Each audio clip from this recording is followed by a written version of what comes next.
तो कोई है ना? सभी जी सभी हैं।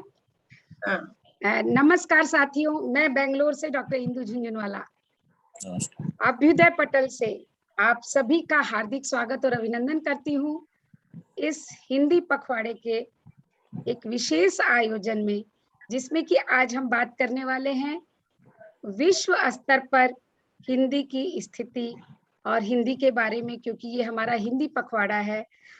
और आज हमारे साथ जो जुड़े हैं नवीन चंद्र लोहिनी जी, डॉक्टर नवीन चंद्र लोहिनी जी दिल्ली से, और संतोष गोयल जी दिल्ली से।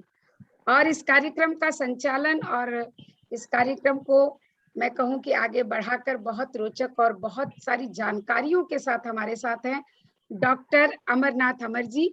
आप तीनों का मैं बहुत हार्दिक स्वागत और अभिनंदन करती हूँ और मंच सुपुर्द करती हूँ डॉक्टर अमरनाथ अमर जी के लिए।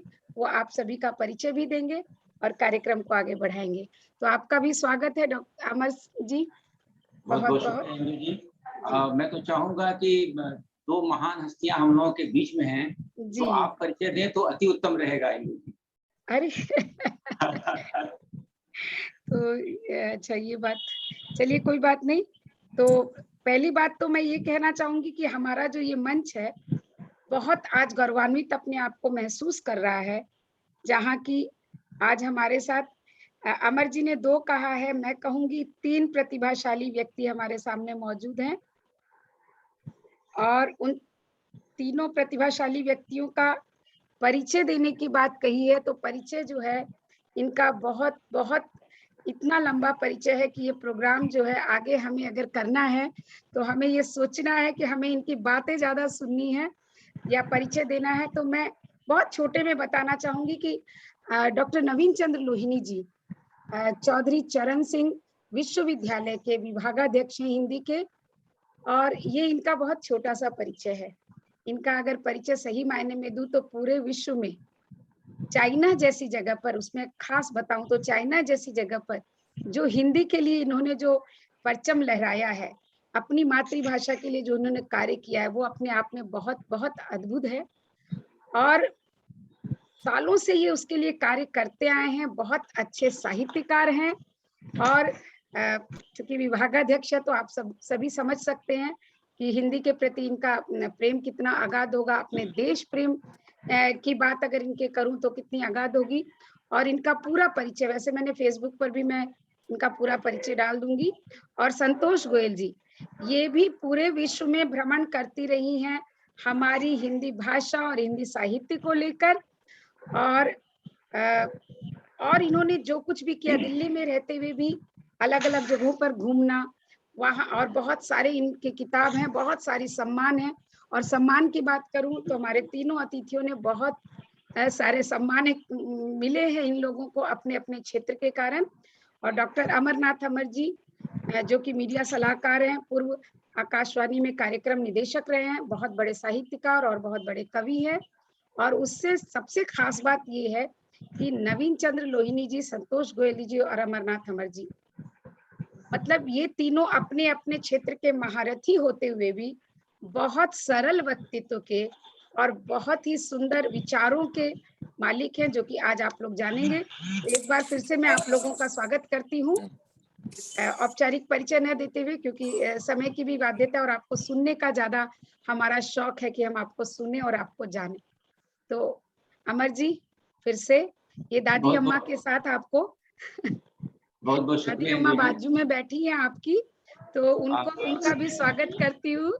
बहुत बहुत शुक्रिया। सबसे जो बड़ी बात है कि ये सौभाग्य की बात है कि आज हमारे इस कार्यक्रम में हिंदी अंतर्राष्ट्रीय पटल पे आज क्या स्थिति है, तो दो ऐसे विद्वान हमारे बीच मौजूद हैं जिन्होंने विदेशों में रह के न केवल अध्यापन कार्य किया है, न केवल लेखन कार्य किया है, बल्कि हजारों हजार युवाओं को, विद्यार्थियों को प्रेरित भी किया है।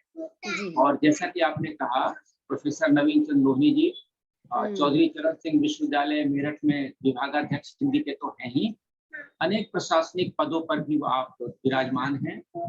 और चीन और स्विट्जरलैंड में सरकार की ओर से अध्यापन कार्य के लिए वहां गए और वहाँ जो हिंदी का प्रचार प्रसार आपने किया, आपके द्वारा संपन्न हुआ, वह अपने आप में ऐतिहासिक है। और वहीं दूसरी बात की पौरवी भाषा के लिए लोहनी साहब का बहुत बड़ा काम है, उस पर बहुत सारी किताबें भी हैं और भाषा और बोलियों पे इनका उत्कृष्ट कार्य अपने आप में इतना बड़ा है जो कई कई पीढ़ियों तक उसे सीखेंगे लोग, उससे प्रेरणा प्राप्त करेंगे। संतोष गोयल जी दिल्ली के एक कॉलेज में प्राध्यापक रही, जानी मानी कवयित्री, कथाकार, उपन्यासकार, निबंधकार, और सबसे बड़ी बात कि कई संस्थाओं से आप जुड़ी हुई हैं, उनका नेतृत्व कर रही हैं, जिनमें हम कलम संस्था भी गुरुग्राम में शामिल है। और कई आप दोनों विद्वानों का, जैसा आपने कहा कि परिचय आपने फेसबुक पे डाल दिया है, तो अनेक राष्ट्रीय अंतर्राष्ट्रीय सम्मानों से आप दोनों विद्वान विभूषित हैं। तो हम भी अभ्युदय परिवार की ओर से, समस्त अभ्युदय परिवार की ओर से, जो देश विदेश में सारे हमारे सदस्य हैं, परिवार के सदस्य हैं, उन सब की ओर से आप दोनों दिग्गजन का बहुत बहुत स्वागत, बहुत बहुत अभिनंदन। जब बात हिंदी की आती है कि अंतर्राष्ट्रीय फलक पर क्या स्थिति है, तो सबसे पहले प्रोफेसर लोहनी जी से हम जानना चाहेंगे, हम सब जानना चाहेंगे कि आप स्विट्जरलैंड में रहे, चीन जैसे देश में रहे, जहाँ की अपनी भाषा है, अपनी संस्कृति है, वहाँ हिंदी को आप किस रूप में देखते हैं? प्रोफेसर लोहनी साहब जी नमस्कार, बहुत धन्यवाद अमर जी। मैं इंदु जी का और संतोष जी का और आप सभी मित्रों का जो इस मंच पर उपस्थित हैं स्वागत करता हूं, धन्यवाद करता हूं। हिंदी दिवस, सप्ताह, पखवाड़ा, मास और मैं तो कहूँ वर्ष चलता रहे, और ये हमारी कोशिश भी होनी चाहिए कि इस बहाने हम मूल्यांकन करते रहें कि हम कहाँ पिछड़े हैं, किस बहाने हिंदी को राष्ट्रीय स्तर पर और अंतर्राष्ट्रीय स्तर पर आगे बढ़ाने के लिए कार्यक्रमों की जरूरत है। वो सब इसी बहाने शुरू होंगे। मैं अभ्युदय संस्था की ओर से मुझे शामिल करने के लिए अमर जी का और जी का धन्यवाद करता हूँ। जो आपने मुझे कहा कि अंतर्राष्ट्रीय स्तर पर हिंदी के बारे में हम बातचीत करेंगे आज के दिन, क्योंकि हिंदी 3-4 तरह से दुनिया में पहुंची, और एक बड़ा काम तो अमर जी आपके माध्यम से और आपके संचार माध्यम, हम कहें रेडियो और टेलीविजन ने किया। वहां से दुनिया में हिंदी पहुंची, और उसका हम प्रचार प्रसार ऐसे भी देखते हैं कि जो लोग हिंदी का अर्थ नहीं समझते वो भी हिंदी गाने गुनगुनाते हैं, हिंदी फिल्मों की बातें दोहराते हैं, भारतीयों से मिलते हैं जब तब वो बात करते हैं। तो एक बड़ा हिस्सा तो संचार माध्यमों का है, और उस संचार माध्यमों के माध्यम से हिंदी दुनिया के कोने कोने पर पहुंची। दूसरा माध्यम था शिक्षण का, क्योंकि भारत सरकार ने भी एक बड़ी नीति बनाई कि अंतर्राष्ट्रीय स्तर पर पहुंचाया जाए। तो हमारी जो भारतीय सांस्कृतिक संबंध परिषद है, ICCR जिसे कहते हैं, उनके माध्यम से विदेशों में हिंदी शिक्षण का काम शुरू हुआ।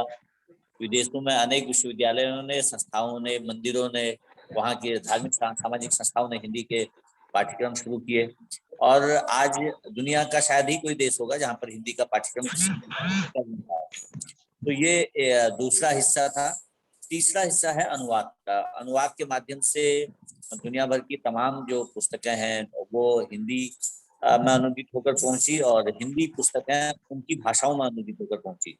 अभी आपने मुझे जिक्र किया था, मैं चीन जब पहुंचा तो मुझे ये जानकर बड़ी खुशी हुई कि वेद से लेकर अनेक धार्मिक पुराण, और कालिदास से लेकर भवभूति, और फिर हम तुलसी और सूरदास से लेकर प्रेमचंद, और आज तक आए अज्ञेय से लेकर हमारे समकालीन जो रचनाकार हैं उन तक की रचनाएं वहां पर चीनी में अनुदित हो गई, हिंदी की और संस्कृत की।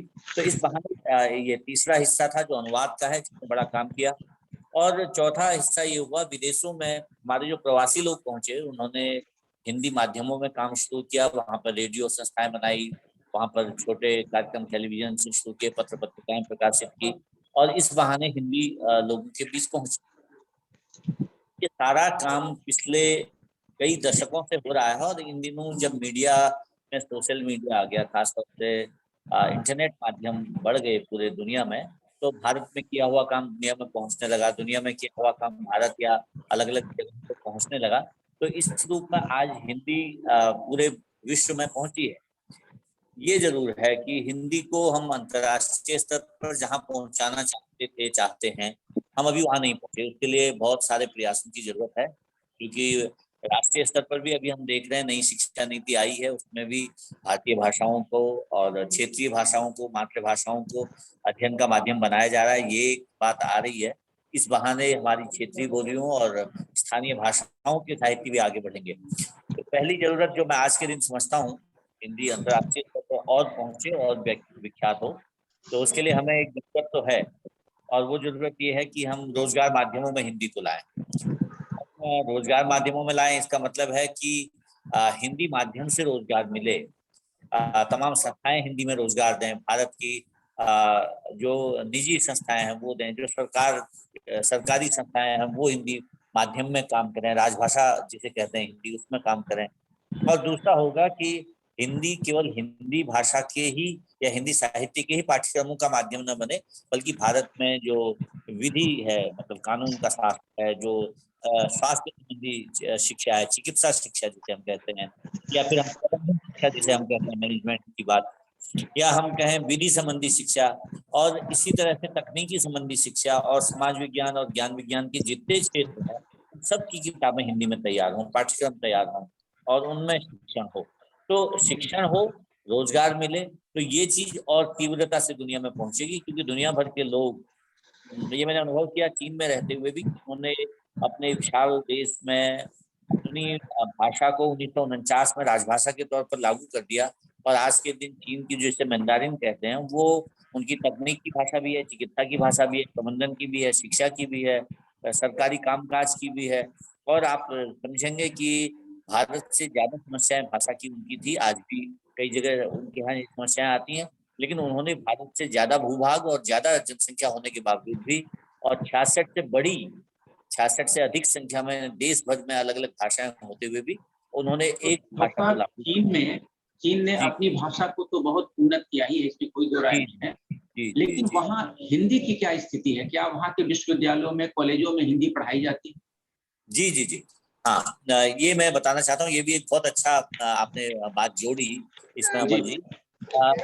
इसमें 15 विश्वविद्यालयों में हिंदी पढ़ाई जा रही है। वो संख्या शायद बढ़ गई होगी इन दिनों। जब था तो ये 2-3 और विश्वविद्यालयों के प्रस्ताव थे, और एक बैठक में वहाँ के जो भारतीय और दक्षिण एशियाई अध्ययन संस्थान के निदेशक थे, उन्होंने ये कहा था कि आगामी 4-5 वर्षों में हम 20 विश्वविद्यालयों में हिंदी ले आएंगे। तो उनके यहाँ हिंदी स्नातक स्तर पर पढ़ाई जा रही है 15 विश्वविद्यालयों में, और 5 विश्वविद्यालय हैं जहाँ MA हिंदी का पाठ्यक्रम, MA संस्कृत का पाठ्यक्रम होता है। एक विश्वविद्यालय बीजिंग का है जहाँ पर संस्कृत के अलावा तमिल और पंजाबी और बंगला, इन भाषाओं का भी अध्ययन हो रहा है। PhD स्तर पर संस्कृत और हिंदी में PhD का भी काम हो रहा है। तो ये जो विश्वविद्यालय है, इनमें सबसे अच्छी बात क्या है कि चीन के जो युवा हैं, लगभग जो संख्या है वो 50-60 से अधिक युवा इस समय चीन के हैं जो हिंदी के अध्यापन का कार्य कर रहे हैं, और उन्होंने हिंदी पहले अध्ययन की चीन में, फिर वो भारत भी आए, कुछ लोग अन्य देशों में भी गए, उन्होंने उसका प्रायोगिक ज्ञान भी प्राप्त किया। अब वो हिंदी से चीनी में अनुवाद का बहुत सारा काम कर रहे हैं, शिक्षण का काम कर रहे हैं। और एक और बड़ी उपलब्धि इधर हुई है चीन में कि उन्होंने हिंदी से चीनी और चीनी से हिंदी में नए शब्दकोश तैयार किए, विशालकाय। मैं भी उनको लाया हूँ भारत अपने पास। और इसके अलावा उन्होंने एक काम किया कि पूरे चीन में स्नातक स्तर पर एक जैसी शिक्षा मिले सभी महाविद्यालयों विश्वविद्यालयों में, इसलिए एक स्टैंडर्ड पाठ्यक्रम, मानक पाठ्यक्रम भी तैयार किया, जिसमें हम लोग भाषा संबंधी अध्ययन पढ़ाते हैं, भारतीय संस्कृति और इतिहास, समाजशास्त्र, राजनीति शास्त्र संबंधी अध्ययन पढ़ाते हैं। उसमें हम फिर कविताएं, कहानियां, उपन्यास, नाटक और जो भी हमारा महत्वपूर्ण साहित्य वो सब पढ़ाते हैं। तो इस तरह से चीज आपने अनुवाद की बात की।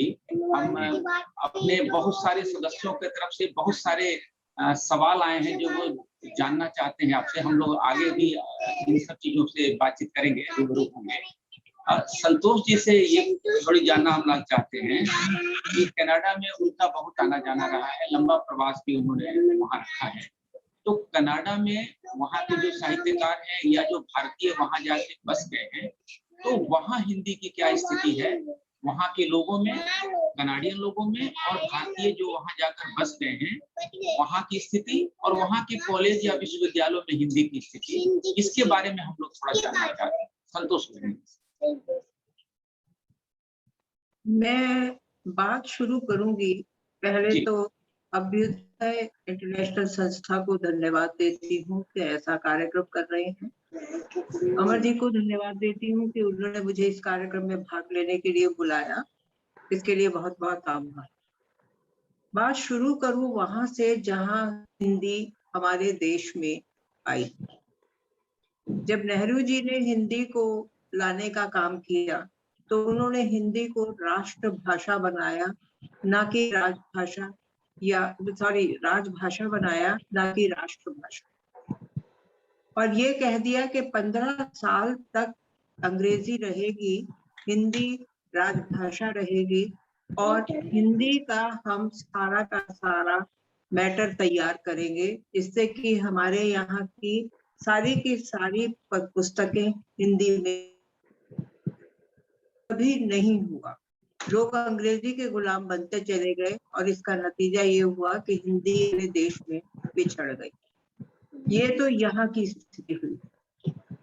आज भी मुझे ये कहते हुए संकोच नहीं है कि हम एक दिन का हिंदी दिवस मनाते हैं या एक पखवाड़ा मनाते हैं या एक महीना मनाते हैं, और उस महीने में भी आप बैंक में जाइए तो आप हिंदी में काम करें या ना करें, इसको कोई पूछता नहीं है।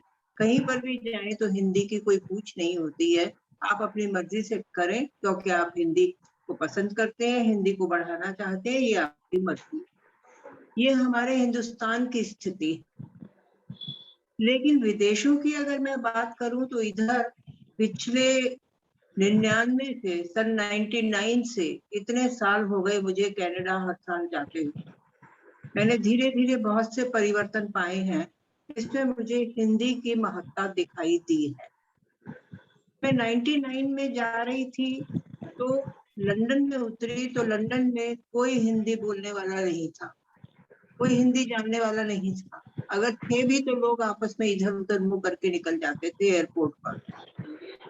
अचानक 5 साल बाद मैंने क्या देखा कि 5 साल के अंदर इतना परिवर्तन हुआ कि लंदन एयरपोर्ट पे उतरी तो वहां पर पंजाबी और हिंदी का बोलबाला दिखाई दिया।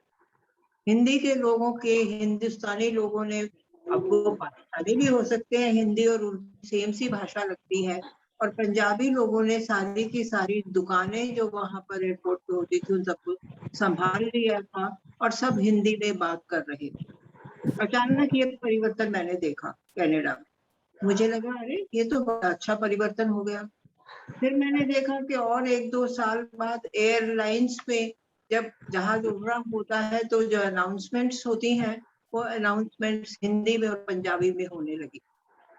तो और भी सुखद अनुभव कि पहले सिर्फ अंग्रेजी और फ्रेंच में होती थी, अब उर्दू में भी होने लगी, पंजाबी में भी होने लगी और हिंदी में भी होने लगी। ये सुखद एक चेंज मैंने देखा। ये तो कनाडा में जहां मैं 2-3 जगह रही, पहले टोरंटो में रही, फिर ऑटोवा में रही, फिर कैलगरी में आजकल हूँ। तो यहाँ पर जब मैं रही तो मैंने क्या देखा कि उस समय के आज से 15 साल पुराने जो लोग वहां रह रहे थे और जो हमारे बच्चों की उम्र के आज हैं, मतलब 50 और 60 के बीच के लोग हैं, वो लोग आज भी जब मिलते हैं तो अंग्रेजी में बातचीत करते हैं क्योंकि उन्हें आदत पड़ी हुई है।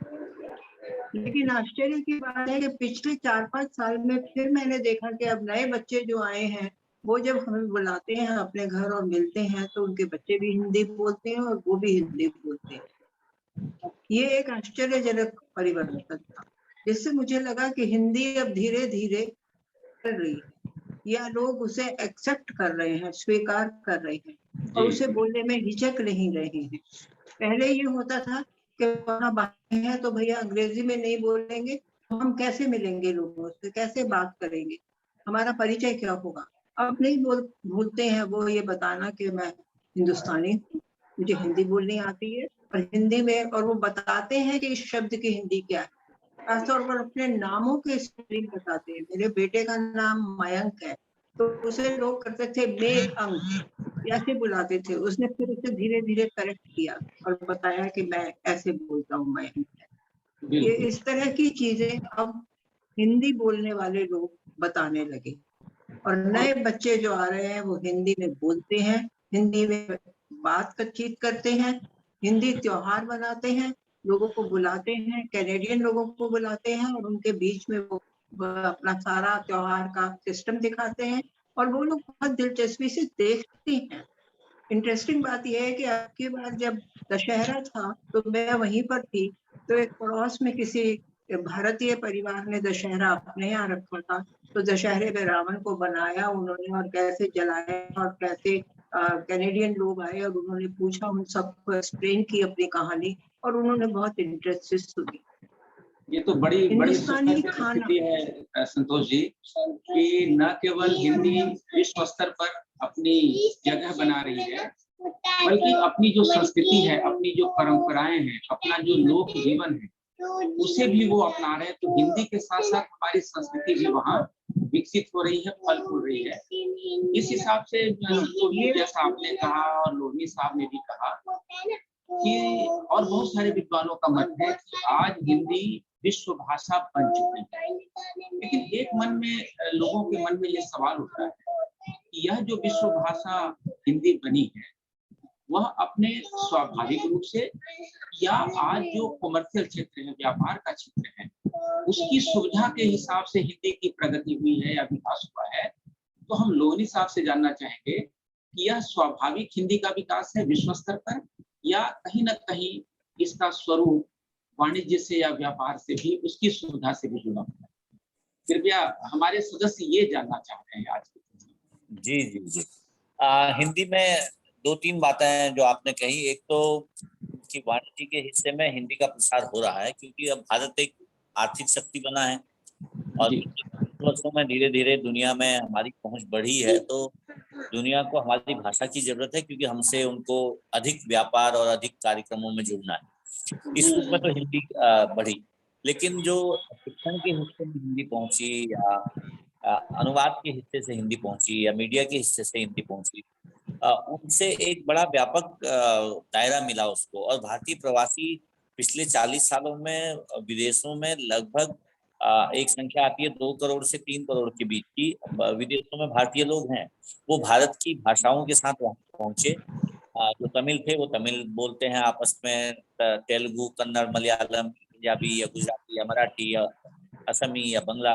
लेकिन जब वो आपस में बात व्यवहार करते हैं तो उनके पास 2 भाषाएं हैं संपर्क की, एक है अंग्रेजी, एक है हिंदी। ये जरूर है कि पहले संपर्क का माध्यम कई बार लोगों को लगता था कि अंग्रेजी ही हो सकता था, लेकिन अब मैं ये देख रहा हूँ धीरे धीरे एक परिवर्तन आया कि भारतीयों में जो संपर्क की भाषा विदेशों में भी है वो हिंदी बन रही है। अभी बन गई है ये कहना जल्दबाजी होगी, क्योंकि मैंने ऐसे कई कार्यक्रम देखे जहां पर अगर वो भारतीय गीत संगीत के कार्यक्रम है तो उसका संचालन अंग्रेजी में हो रहा है। मैंने पूछा भी कि ऐसा क्यों कर रहे हैं, क्योंकि जब माना कोई हमारे गीतकार वहां जा रहे हैं, संगीतकार जा रहे हैं और उनके सारा कार्यक्रम हिंदी में हो रहा है तो उसके हमें सूत्रधार को भी तो हिंदी या भारतीय भाषा में बोलना चाहिए। तो ये अभी कुछ चीजें हैं, लेकिन व्यावसायिक तौर पर जो जरूरत है उस हिसाब से हिंदी पहुंची। क्योंकि मुझे एक बात का ध्यान है कि चीन में हजारों लोग, तब मुझे ध्यान है अगर बॉलीवुड के कार्यक्रम आए तो दसियों हजार चीनी लोग हमारे संगीत के साथ थिरक रहे थे। अगर वहाँ क्लासिकल संगीत क्लासिक वाले लोग आए, माना सितार वादक आए, संतूर वादक आए, या हमारे नृत्य अंगनाएं, कथक की, कथकली की, कुचिपुड़ी, तो सारे लोग उनमें बहुत अच्छा पैसे का टिकट खरीद कर उन कार्यक्रमों को देख रहे थे। तो भारतीय संस्कृति की पहचान तो इस बहाने पहुंची है। ये पहुंची तो संस्कृत भी पहुंची, ये पहुंची तो हिंदी पहुंची, योग पहुंचा तो उसके बहाने भारतीय भाषा पहुंची। ये एक बहुत बड़ा क्षेत्र है। और दूसरा, भारत को जानने के इच्छुक लोग हैं दुनिया भर में। जैसे हम कहें गौतम बुद्ध अगर पूर्वी एशिया से लेकर के जापान, कोरिया और चीन तक पहुंचे तो ये सारे देशों में बुद्ध की परंपरा से पाली, प्राकृत और अपभ्रंश और फिर हिंदी का भी प्रसार हुआ। संस्कृत का प्रसार तो साथ में हो ही गया था। तो एक तरह से हमारी परंपरा की भाषाएं पहुंची, हमारी सांस्कृतिक पहचान की चीजें गई, और आज की जो हमारी हिंदी मानक हिंदी है वो भी इस रूप में धीरे धीरे वहां पहुंच रही है। तो विदेशों में चाहे आप कहिए कि बीबीसी था, बीबीसी उस रूप में भले ही न रहा, लेकिन मॉस्को रेडियो है, चाइना रेडियो है, या यूएनओ में रेडियो कार्यक्रम चल रहा है, या दुनिया भर के तमाम बड़े देशों जैसे कनाडा का भी संतोष जी ने जिक्र किया, ऑस्ट्रेलिया की बात है, अफ्रीका की बात है, सब देशों में अब रेडियो कार्यक्रम भी चल रहे हैं, उन कार्यक्रमों के माध्यम से पहुंच रही है हिंदी, ऐसे कार्यक्रम भी पहुंच रहे हैं। लेकिन मेरे लिए सबसे जो बातचीत की हुई है कि भारतीय भाषाओं के जो संपर्क सूत्र हैं वो हिंदी में बने, चाहे वो भारत में बने चाहे विदेशों में बने। तो हिंदी एक संपर्क भाषा राष्ट्रीय स्तर पर भी बने, अंतर्राष्ट्रीय स्तर पर भी बने, क्योंकि आज एक जिक्र बार बार हो रहा है कि हिंदी दुनिया में किस नंबर पर है, वो पहले पर है, दूसरे पर है, तीसरे पर है, चौथे पर है। मुझे इधर 3-4 तरह के सर्वे देखने के लिए मिले। एक सर्वे हाल में आया तो उन्होंने कहा कि हिंदी दुनिया में सबसे अधिक लोगों के बोलने की भाषा है। कुछ सर्वे आते हैं जिसमें अंग्रेजी को या चीनी को पहले नंबर पर बताते हैं, तो हम पहले 3 में हम हैं, ये तो हमको पता चला।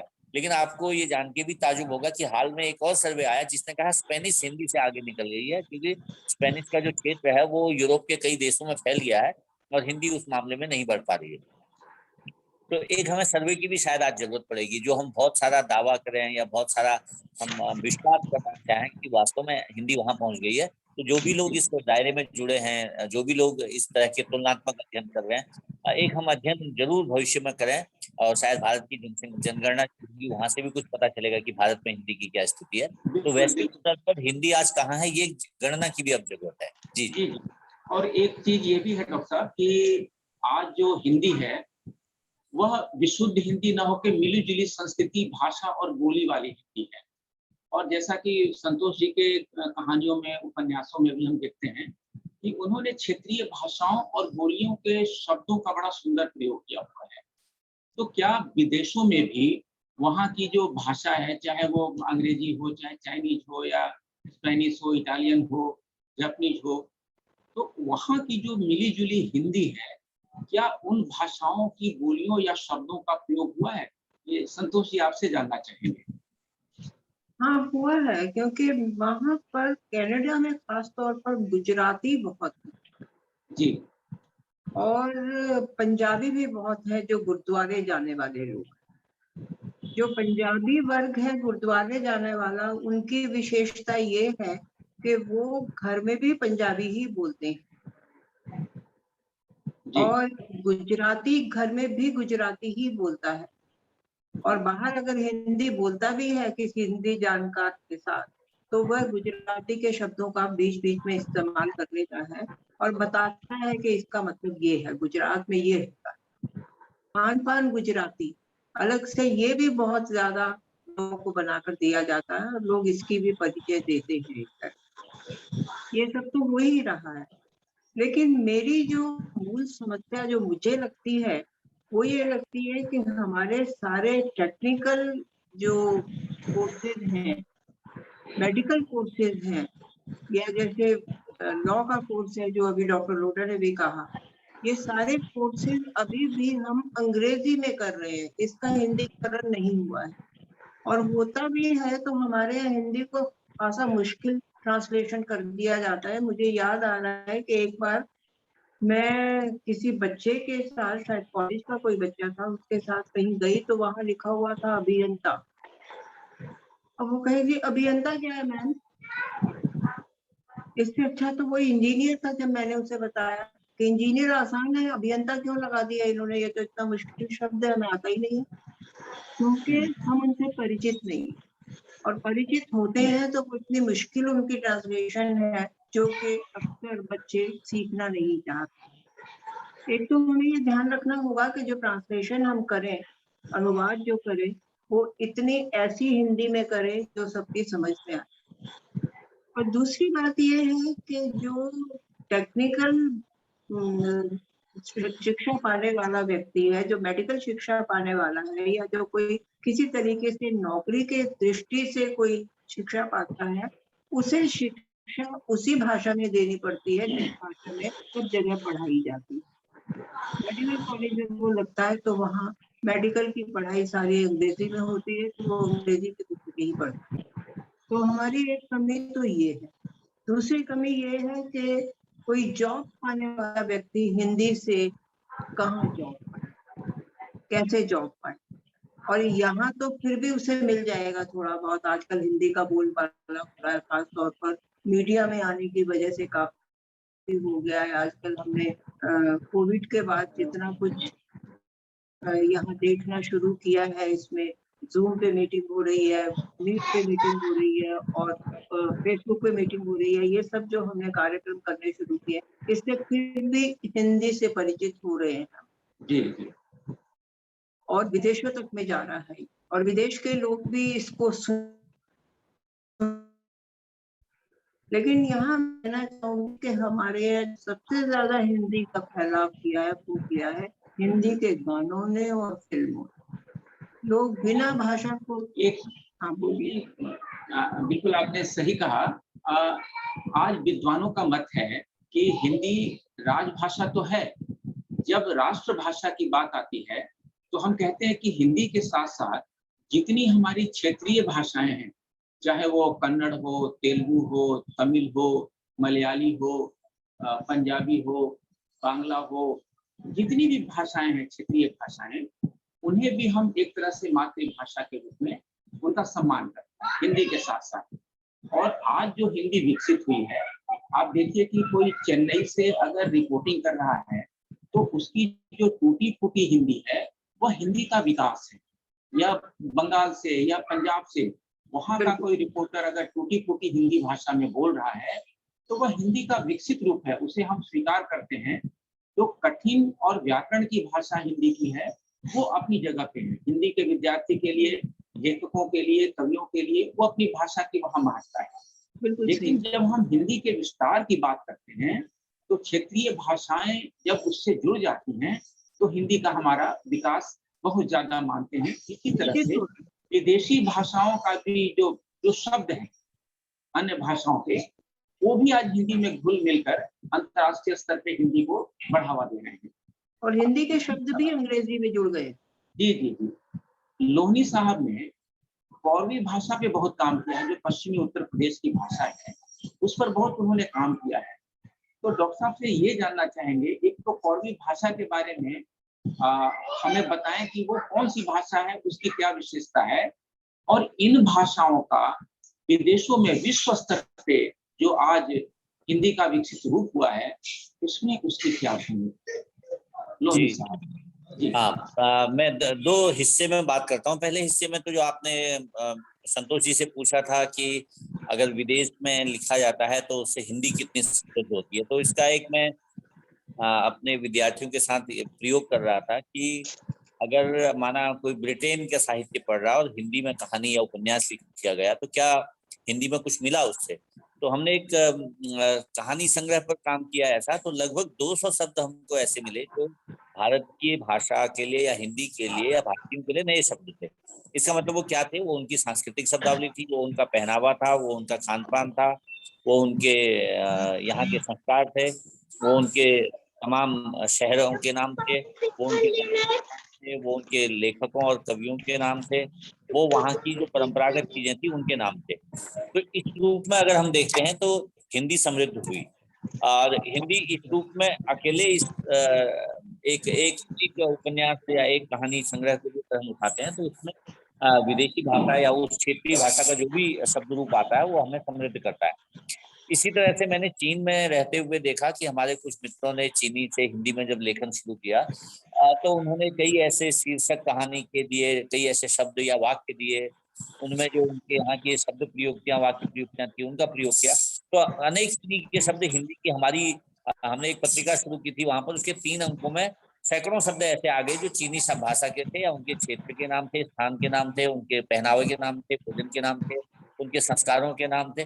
तो निश्चित तौर पर जब किसी क्षेत्र के बारे में कोई भी रचना आती है तो वहां से हमारी हिंदी समृद्ध होती है। एक आपने बहुत अच्छी बात कही अमर जी ने कि अभी क्षेत्रीय स्तर पर अगर कोई तमिल से, गुजराती से, मराठी से, असमी से, बंगाली से, पंजाबी से, उर्दू से, अलग अलग क्षेत्रों से बात करता है तो वहां से हिंदी में वो शब्दावली जुड़ती है और हिंदी उससे समृद्ध होती है। तो हिंदी की समृद्धि में इन सब बोली भाषाओं का योगदान भी है और विदेशों की तमाम भाषाओं का योगदान है जिससे हिंदी बड़ी हो रही है। या अगर आप आज के दिन कहें कि अंग्रेजी अगर बड़ी हुई तो उसने दुनिया भर के तमाम भाषाओं के शब्दों को अपने शब्दकोश का हिस्सा बनाया है, इसलिए अंग्रेजी बड़ी हुई। हिंदी आज वो काम कर रही है।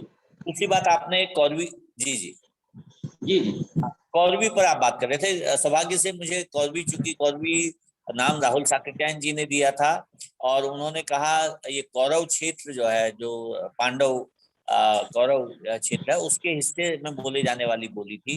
खड़ी बोली का प्रारंभिक रूप जिसे कहा गया, वहां की बोली पर हम लोगों ने अध्ययन किया तो हमें पता चला कि बहुत सारे बोली के शब्दकोश जब वहां पर कौरवी का प्रकाशित हुआ, पता चला कि बहुत सारी शब्दावलियां, बहुत सारे शब्द जो हम नहीं प्रयोग कर रहे हैं या कम प्रयोग कर रहे हैं, ऐसी बहुत सारी शब्दावलियां वहां पर प्रयोग हो रही थी। तो मैं समझता हूँ भाषा को दो तरह से विकसित होना होता है। एक तो माना वो विदेशों में फैल रही है, एक दूसरा वो जड़ों से जो चीजें मौजूद है उनको बचाए रखती है। तो अगर बोलियों से, क्षेत्रीय बोलियों से, क्षेत्रीय भाषाओं से, उनकी जड़ों से आए हुए शब्दों को अगर हम हिंदी में बचाए रखते हैं तो हिंदी समृद्ध होगी। दूसरी तरफ हमारे प्रवासी लोग, विदेश में रहने वाले लोग या विदेशी लोग जो हिंदी का प्रयोग कर रहे हैं, अगर उनसे हिंदी जुड़ती है तो हिंदी वहां से भी समृद्ध होती है। तो हिंदी की समृद्धि में ये दोनों ही क्षेत्र प्रमुख है। और आज के स्तर पर जो आपने कहा वैश्विक स्तर पर अगर हिंदी पहुंचेगी तो इन्हीं दोनों प्रयासों को समवेत तरीके से जोड़े रखने पर होगी, क्योंकि एक स्तर पर हमको अपनी जो बोली और परंपरा की शब्दावली उसको समृद्ध रखना होगा, उसको जोड़े रखना होगा। और दूसरे स्तर पर विदेशों में, भारत के जो अन्य राज्यों में जहां पर हिंदी बाद में पहुंची, उन राज्यों की भाषाओं में जो शब्दावलियां हैं तो हिंदी में लाना चाहिए, लाना होगा, तब हिंदी समृद्ध होगी। जी डॉक्टर साहब, अभी अभ्युदय की ओर से कल परसों एक कार्यक्रम किया गया हिंदी के विकास में फिल्मों का योगदान। किनका योगदान? जैसे कि बहुत सारे फिल्मी गानों में, जैसे मेरा जूता है जापानी, और इस तरह से बहुत सारे गीत विदेशों में लोकप्रिय हुए और हिंदी भाषा को भी, हिंदी बोली को भी विदेशों तक ले गए। उसी तरह से चाहे आप राहुल सातत्यायन की बात कर लें, स्वामी विवेकानंद की बात कर लें, बहुत सारे संत और मनीषी विद्वान भी विदेशों में गए और उन्होंने अपनी परंपरा के साथ साथ हिंदी को भी वहां तक पहुंचाया। संतोष जी, आपसे जानना चाहेंगे कि ये जो फिल्मी गीत हैं या हमारे दूरदर्शन या बाकी चैनल के जो प्रोग्राम हैं, चाहे वो रामायण हो, महाभारत हो, अन्य धारावाहिक हो, उन्होंने विदेशों में, जो कि आज अंतर्राष्ट्रीय स्तर पे सारे चैनल हर घर में हैं, चाहे वो हिंदुस्तान हो, विदेश हो, सारे देश के सारे चैनल एक दूसरे के देश में मौजूद। इन धारावाहिकों ने, इन फिल्मों ने और फिल्मी गीतों ने कहाँ तक हिंदी को वहां तक पहुंचाया है, उसके विकास में कितना योगदान दिया है? धोनी साहब आपसे भी जानना चाहेंगे, संतोष जी आपसे भी जानना चाहेंगे। मेरा तो ख्याल है, और जी मैं बाली गई और आप मानेंगे कि जिस टैक्सी में हम लोग घूम रहे थे, उस टैक्सी का ड्राइवर, वो चाहे वहां का पर्सन वहां का रहने वाला हो, पर उसके टैक्सी में जो गाने चल रहे थे वो या तो भजन चल रहे थे या फिल्मी गीत चल रहे थे, सारे के सारे। हमने उससे पूछा आपकी सब समझ में आता है? कहता जी ट्यून तो समझ में आती है, हम इसके साथ डांस भी कर लेते हैं। इसका मतलब है कि वो ट्यून भी समझते हैं, डांस भी कर लेते हैं, पर हाँ भाषा पूरी नहीं समझते। और उसने फिर भी टूटी फूटी हिंदी में हमें बताया। इसी तरह कनाडा में बच्चे, यंग बच्चे जो डांस करते हैं बहुत ज्यादा, वो फिल्मी गानों पर करते हैं और फिल्में देख के करते हैं। उनके प्रिय जैसे शाहरुख खान है तो शाहरुख खान के स्टेप्स की नकल करते हैं जी। इस तरीके से वो लोग फिल्मी गानों को देखते हैं और गानों को पढ़ते हैं और गानों के शब्द याद रखते हैं। तो मैं कहूंगी कि फिल्मों का तो बहुत ज्यादा असर है। हमारे यहाँ के जो गायक हैं वो कनाडा जाते हैं तो पूरी भीड़ इकट्ठा होती है उनके गाने सुनने के लिए। ये ठीक है डॉक्टर लोहड़ा की वजह से जो रहा है कि वहाँ पर जब उसका फिल्म की शुरुआत होती है या उसका अनाउंसमेंट होता है वो अंग्रेजी में, ये सही बात। हेलो, आवाज आ रही है? जी जी आ रही है। आपको सुनाई देगा? बिल्कुल दे रहा है, बिल्कुल दे रहा है। आपकी क्या प्रतिक्रिया है? इन्होंने जो कहा, मैं 1 मिनट बीच में कुछ बोलूं? हाँ बोलिए बोलिए। हाँ, जो आपने फिल्मी गानों की बात की, नहीं बस कुछ नहीं, आपने जो परसों की बात की चर्चा की, तो उसमें विजय कुमार मल्होत्रा जी के बारे में जो उन्होंने जो बताया कि वो फिल्मी गानों के द्वारा वो विदेशों में हिंदी सिखा रहे हैं। उसमें वो टेंस मतलब जाता हूँ, जाती है, खाता हूँ, यहाँ पे सेंटेंस जो बनते हैं, तो वो सारे वो सिर्फ गानों, फिल्मी गानों के जरिए सिखा रहे हैं और ये कार्यक्रम काफी जोर शोरों से कर रहे हैं। तो ये इस संतोष जी ने भी जो बोला और आपने जो पूछा, तो मुझे वो ध्यान आया, एक अभियान वहाँ भी उस तरह से चल रहा है। जी, आप आगे बढ़िए। लोहनी साहब, चीन में और स्विट्जरलैंड में वहाँ इन फिल्मी गीतों, धारावाहिकों और इन सब की क्या स्थिति है वहाँ? क्या इनके माध्यम से हिंदी को बढ़ावा मिला वहाँ? जी जी जी, मैं चाहूंगा, तोष गोयल हैं, आपकी माइक खुली हुई है और आप कुछ और बात कर रहे हैं, तो ये कार्यक्रम में बीच में व्यवधान आ रहा है। तोष जी से अनुरोध है, अपना माइक बंद कर लीजिए कृपया। जी, तो मैं जो बात करना चाह रहा था कि सौभाग्य से मुझे स्विट्जरलैंड जाने का अवसर मिला, तो हमारे जो वहाँ शिक्षक थे वो बहुत सारे फिल्मी गीत हैं और फिल्मी संवाद और उनके माध्यम से हिंदी पढ़ा रहे थे पहले से ही। कारण क्योंकि उसके बहाने वो एक तो भाषा का जो टोन है, जो भाषा को बोलने का तरीका है, भाषा को गुनगुनाने का तरीका है, वो सिखाते हैं वहां पर। और इसी तरह से जब चीन पहुंचा, तो चीन में भी पहले से ये विचार पहुंचा हुआ था कि हिंदी अगर सीखनी है तो आपको हिंदी के जो संवाद, फिल्मी संवाद है, टेलीविजन सीरियल हैं, जो समाचार वाले समाचार वाचन करते हैं, जो हमारे जो सूत्रधार हैं, वो जो कार्यक्रम संचालन करते हैं, और इसी तरह से जो गीत हैं उनकी शब्दावलियां, उनके वाक्य, उनको भी सीखते हैं। तो उस बहाने मैंने भी कई बार ये किया कि हमने लगभग कोई फिल्म का एक हिस्सा देखा, उस फिल्म के हिस्से में बच्चों के साथ बातचीत की कि यहाँ पर एक वचन का क्या मतलब है, बहुवचन का क्या मतलब है, क्योंकि चीनी भाषा का जो गठन है वो चित्रलिपि के माध्यम से है, उनके यहाँ कुछ अलग तरह से उसको समझा जाता है। यहाँ तक कि अगर लिखा जाएगा तो पता चलेगा कि वो स्त्री है या पुरुष है, बोला जाएगा तो एक जैसा लगेगा कई जगह। तो बहुत तरह की भिन्नता है। तो फिल्मी गीतों ने और फिल्मी संवादों ने, टेलीविजन के संवादों ने विदेशों में हिंदी अध्ययन या किसी भी भाषा के अध्ययन में अपना योगदान किया है। तो हिंदी अध्ययन भी उसी का हिस्सा है। जैसे अभी विजय कुमार मल्होत्रा जी का जिक्र किया आदरणीय इंदु जी ने, तो ऐसी परंपरा हमारे यहाँ पहले से है। और मैं इस माध्यम में ये भी कहना चाहूंगा, जैसे कि अंतर्राष्ट्रीय स्तर पर अगर हिंदी पहुंची, उसका बड़ा योगदान है गीतों का। मुझे अनेक ऐसे मतलब वाहन चालक से लेके पढ़े लिखे चीनी और यूरोपियन लोग थे जो एक गीत गुनगुना के कहते थे कि तुम भारतीय हो तो ये गाना क्या हिंदी का है? हमने कहा हाँ, ये हिंदी का है। एक बार तो मुझे एक टैक्सी चालक ने मुझे बिठाया अपनी गाड़ी में और उसने मुझसे पूछा भारतीय हो? तो उसने कहा ये गाना मैं सुनाता हूँ आपको, मुझे लय बताइए। सौभाग्य से वो मैंने फेसबुक में और कई जगह डाला, तो लोगों ने कहा कि ये तो एक नई बात हो रही है। लेकिन वहाँ परंपरा में ये चीजें पहले से मौजूद हैं और पूरी दुनिया में भारतीय गीत संगीत की विशेष पहचान तो है ही है। और तो उस बहाने हिंदी पहुंची है और उसका बड़ा व्यापक रूप में स्वागत भी हुआ है।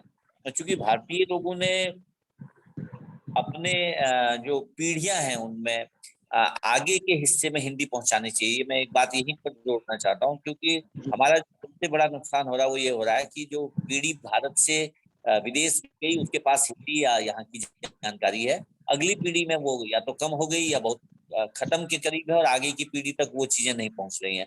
तो एक जो बड़ा काम अब होना है, अगर प्रवासी हिस्से में और इसी तरह से जिनको हम कहते हैं दक्षिण भारत के राज्य या पूर्वी राज्य, उनमें भी हिंदी को लेकर के एक बड़ी स्वीकृति होनी चाहिए। क्योंकि अब ये नई शिक्षा नीति ने एक काम किया है कि हम अगर देशों में हिंदी पहुंचाएंगे तो उसके लिए भी हमें पहले सांस्कृतिक तौर पर और भाषाई तौर पर बहुत सारी जानकारियां ऐसी करनी पड़ेंगी जो मातृभाषा की होंगी, स्थानीय भाषाओं की होंगी, राज्य भाषाओं की होंगी, और उनमें जो चीज होंगी ज्ञान की, सूचना की, उसको हमें दूसरी भाषाओं में ले जाना होगा। उस माध्यम से हमारे तमाम भाषाएं समृद्ध होंगी, उनके पाठ्यक्रम समृद्ध होंगे और उस बहाने हम प्राइमरी शिक्षा से लेकर जो प्राथमिक शिक्षा है वहां से स्नातक शिक्षा तक अपनी भाषाओं को ले जा पाएंगे। एक बात कहना चाहूंगी अमरजीत, मुझे याद है डॉक्टर साहब, जब मैं संतोष जी कुछ कह रही हैं तो ओदोलेन स्मैकल और फादर कामिल गुलके को सुनने का मौका मिला था। जी जी बात थी। तो उन लोगों की हिंदी सुनकर ऐसा लगा था कि जब कोई विदेशी हिंदी में बात करते हैं तो लगता है कि हमारी हिंदी अचानक पुष्पित पल्लवित हो गई और एक सुख मिलता है। तो एक परंपरा, दो तरह की परंपराएं चलनी हिंदी के विकास में।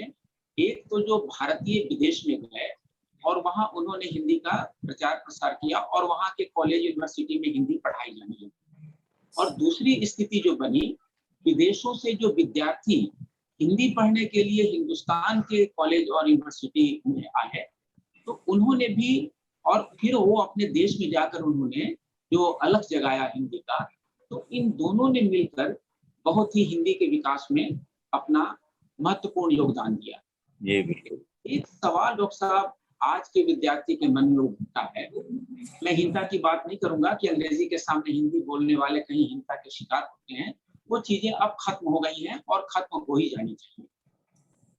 मन में ये सवाल उठता है आज के विद्यार्थियों के मन में कि यदि हिंदी को लेकर हम पढ़ रहे हैं, पढ़ाई कर रहे हैं, BA, MA या PhD हिंदी से कर रहे हैं, तो आज रोजगार की राष्ट्रीय स्तर पे, प्रांतीय स्तर पे या अंतरराष्ट्रीय स्तर पे हिंदी को लेकर रोजगार की क्या स्थिति है, ये आज के विद्यार्थी या अभिभावक या हम सब जानना चाहते हैं। जी, मैं तो करीब कई वर्षों से एक ही बात पर जोर दे रहा हूँ कि हिंदी को रोजगार माध्यम और शिक्षण माध्यम में आना चाहिए, तभी हम आगे बढ़ेंगे।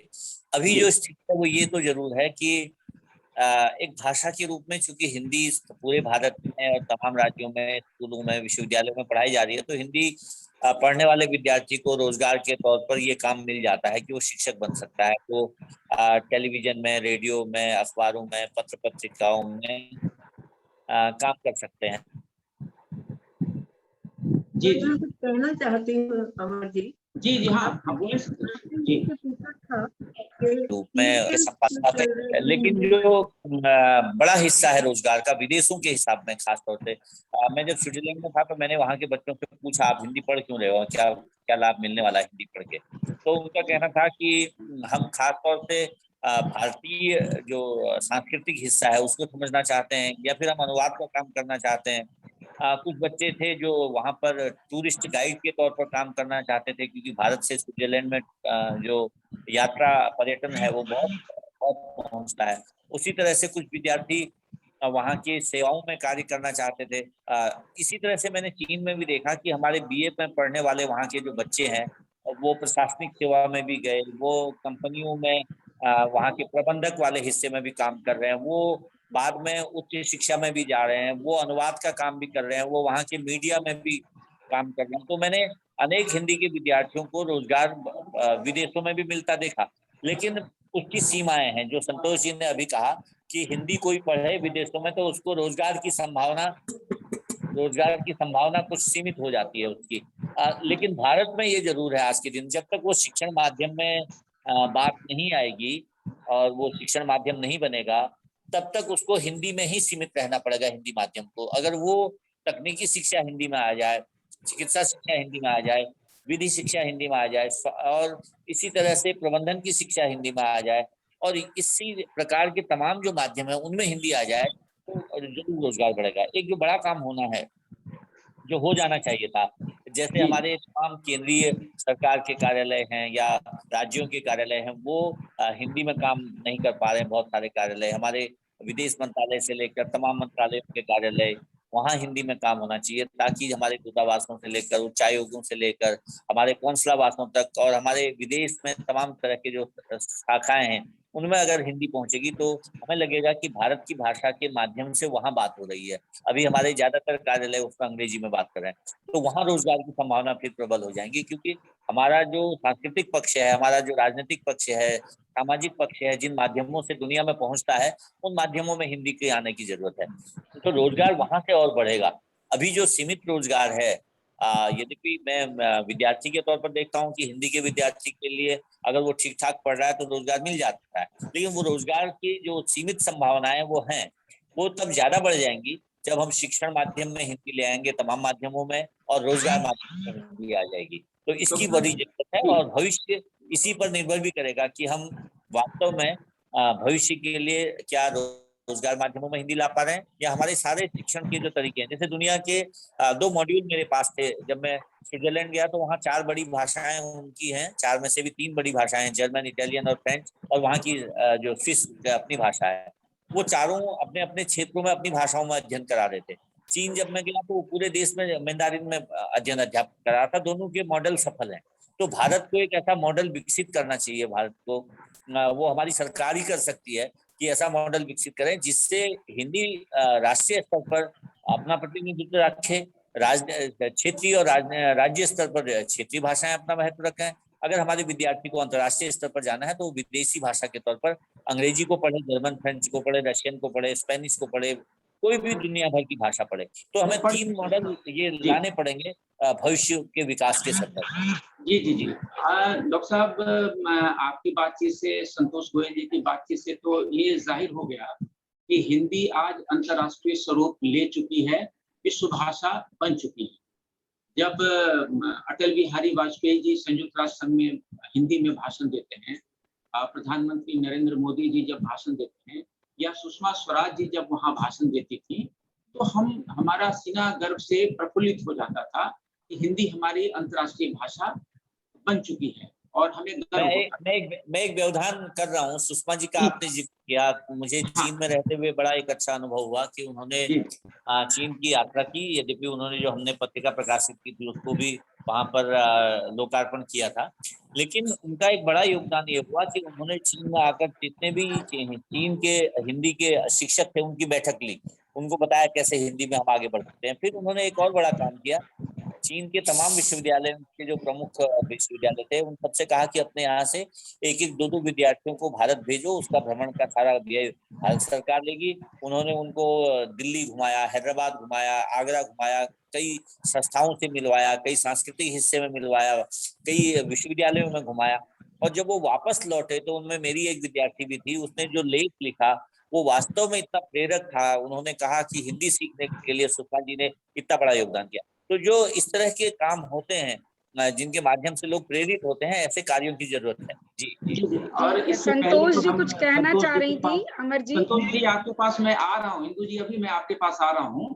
अच्छा, वो सवाल थोड़ा अधूरा अभी रह गया है कि विश्व भाषा बनने के बावजूद हमारे राजनेताओं के द्वारा संयुक्त राष्ट्र संघ में हिंदी में भाषण देने के बावजूद आज किन कारणों से, किन तकनीकी कारणों से हिंदी संयुक्त राष्ट्र की भाषा नहीं बन सकी है, ये डॉक्टर साहब आपसे जानना चाहेंगे। फिर हम इंदु जी आपके पास आएंगे और फिर संतोष जी के पास आएंगे।